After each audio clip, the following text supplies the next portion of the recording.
You are Locked On College Basketball, part of the Locked On Podcast Network. Your team every day. Here we go, folks. It's time for our SWAC conference preview ahead of the 23-24 season. Let's start with major storylines. But as always, especially with conferences that you might not be as familiar with, let me run down the 12 teams of this conference in alphabetical order for you. Alabama A&M, Alabama State, Alcorn State, Arkansas Pine Bluff, Bethune-Cookman, Florida A&M, Grambling State, Jackson State, Mississippi Valley State, Prairie View A&M, Southern, and the aforementioned Texas Southern, who has been the representative for this conference in the NCAA tournament 3 years running. Let me give you my major storylines for the conference. Number one, there is no overwhelming favorite. Here's what I mean.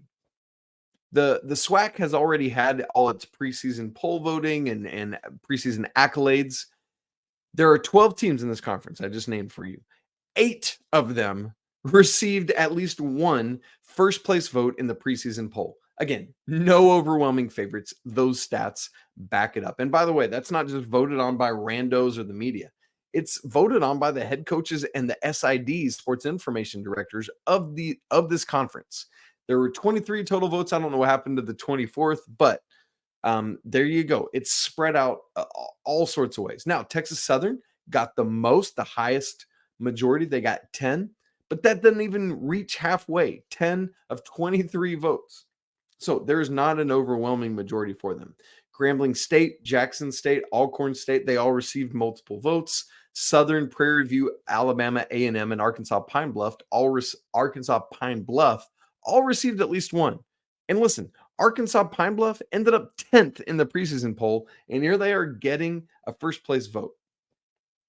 No overwhelming favorite. That's storyline number one. Storyline number two, I already said it, but Texas State has won 3 straight conference tournament championships, and here's why I emphasize that.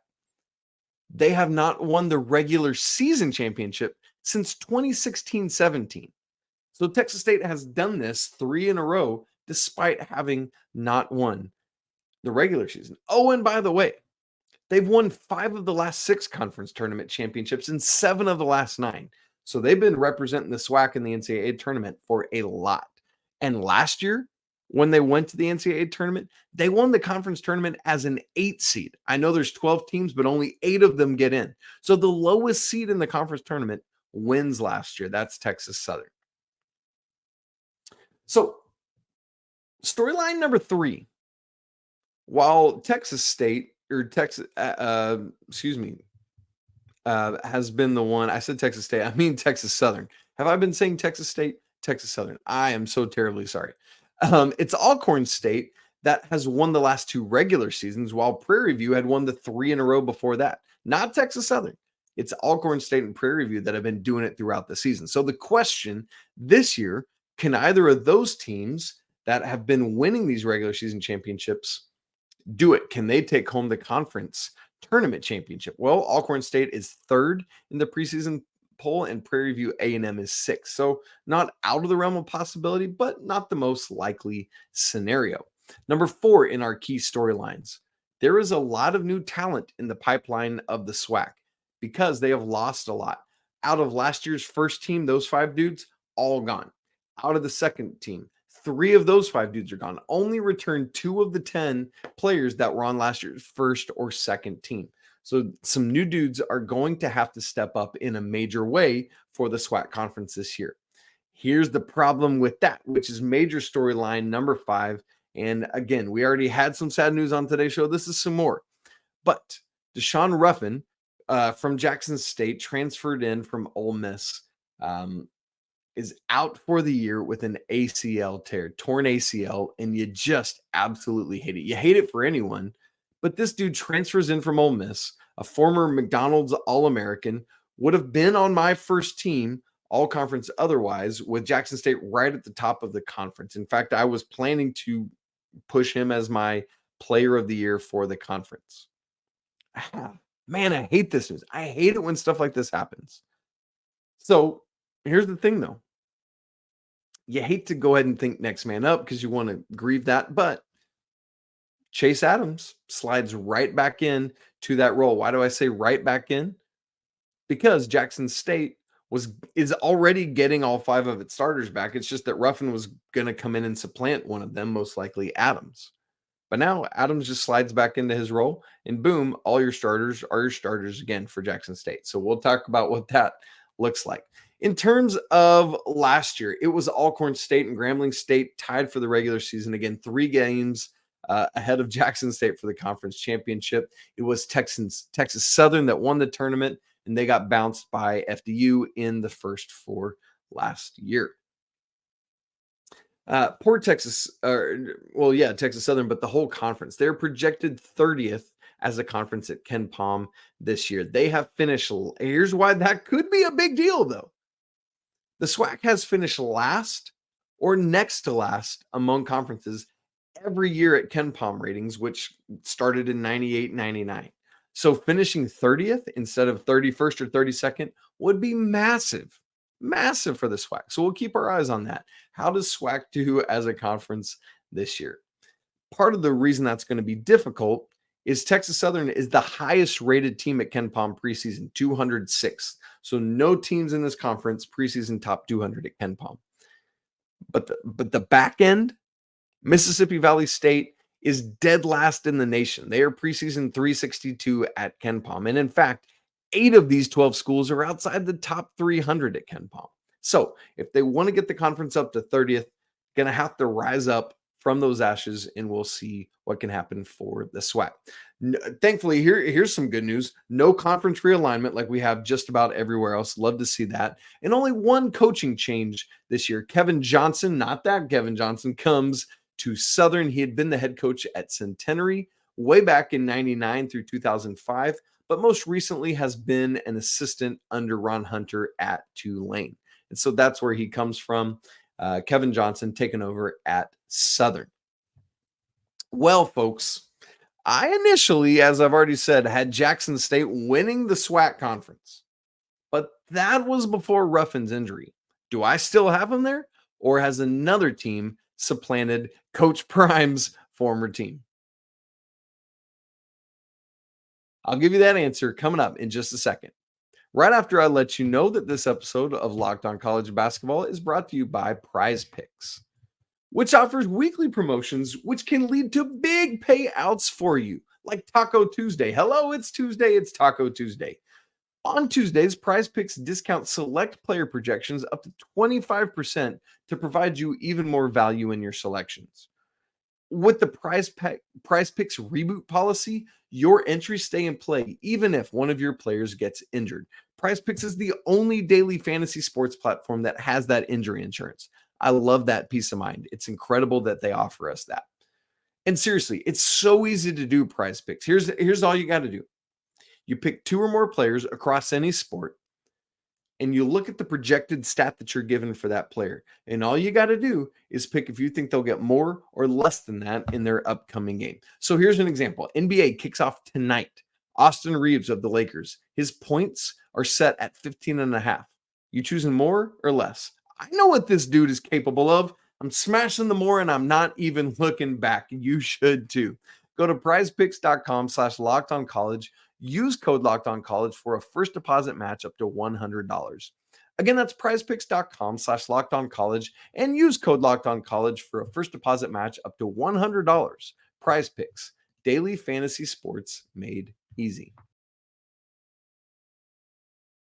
All right, let me rank for you these teams in how the order that I have them in, and then I'll give you my predictions for preseason awards for the SWAC. Again, we got 12 teams, and the question is, Jackson State was going to be at the top before the Ruffin injury. Are they still there? Unfortunately for me, the answer is no. I have moved Texas Southern up to the top and bumped Jackson State down just 1. Again, they are getting all 5 of their starters back from a team that I think should be really solid, but I've got Texas Southern at the top.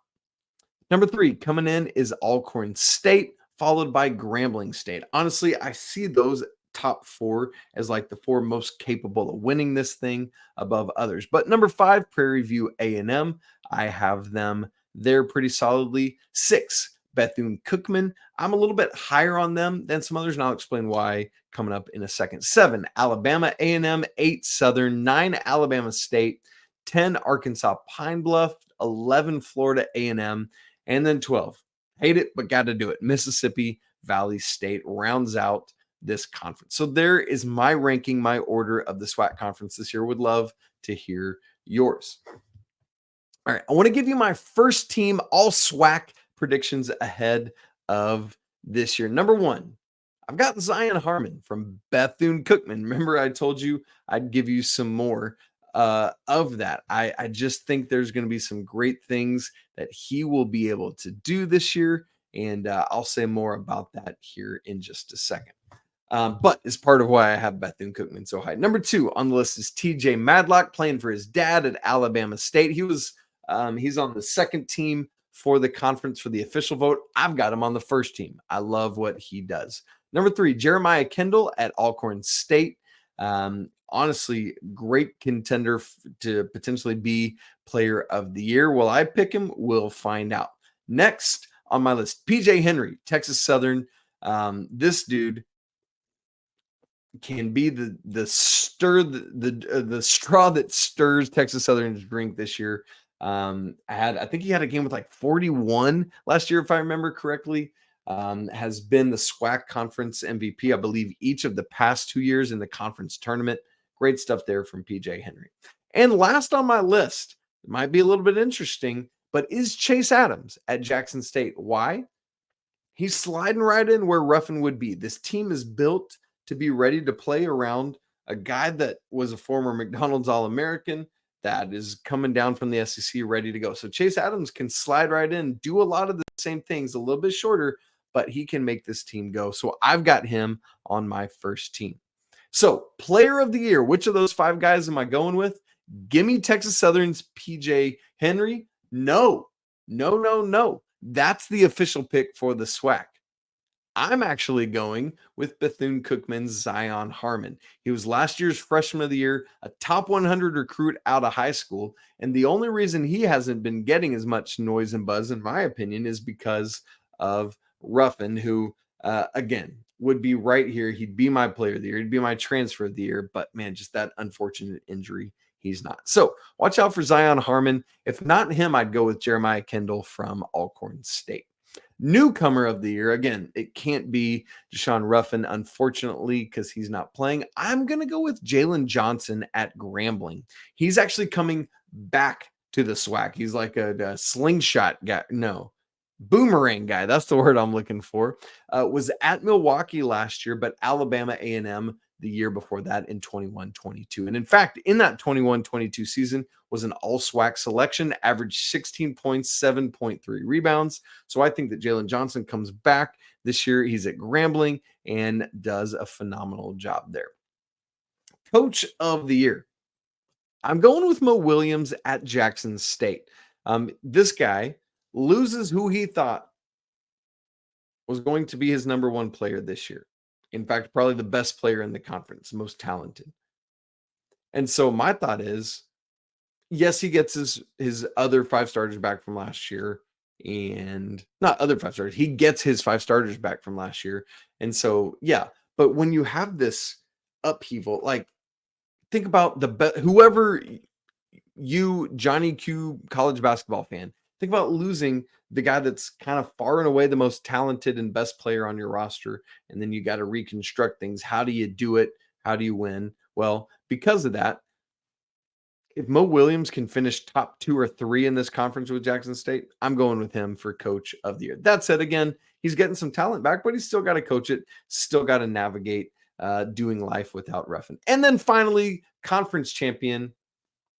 I know I didn't put Jackson State number 1. I got Texas Southern, but I am actually going to go with Jackson State's experience, despite losing Ruffin. That experience they bring back, I think, is what they need to win out in the regular season. But for the conference tournament, I am going with Texas Southern that I had at the top. Why? Until somebody proves to me that they can knock off Texas Southern, whether they're coming in as the 1 seed or the 8 seed, they're going to do it until you prove me they can't. So that is my pick for conference tournament championship. And for the fourth NCAA tournament in a row, the representative of the SWAC into March Madness. Can't wait to see what actually plays out with the SWAC this year. Thank you so much for making Locked On College Basketball your first listen or watch of the day, especially you everydayers. Thanks again for being here. Love getting to chat college basketball with you. I hope you've had as much fun as I have. You can follow the show on Twitter at LockedOnCBB. Follow me at Isaac Shade. Please make sure to subscribe to the show on audio and video formats. Smash the like button and leave your comments on your thoughts on today's show. Maybe you need some Taco Bell in your life too. As always, apologies to the lawyer family. Let's go Wildcats. And until tomorrow, Andy Patton and I will be doing the Mountain West with you. But until then, peace.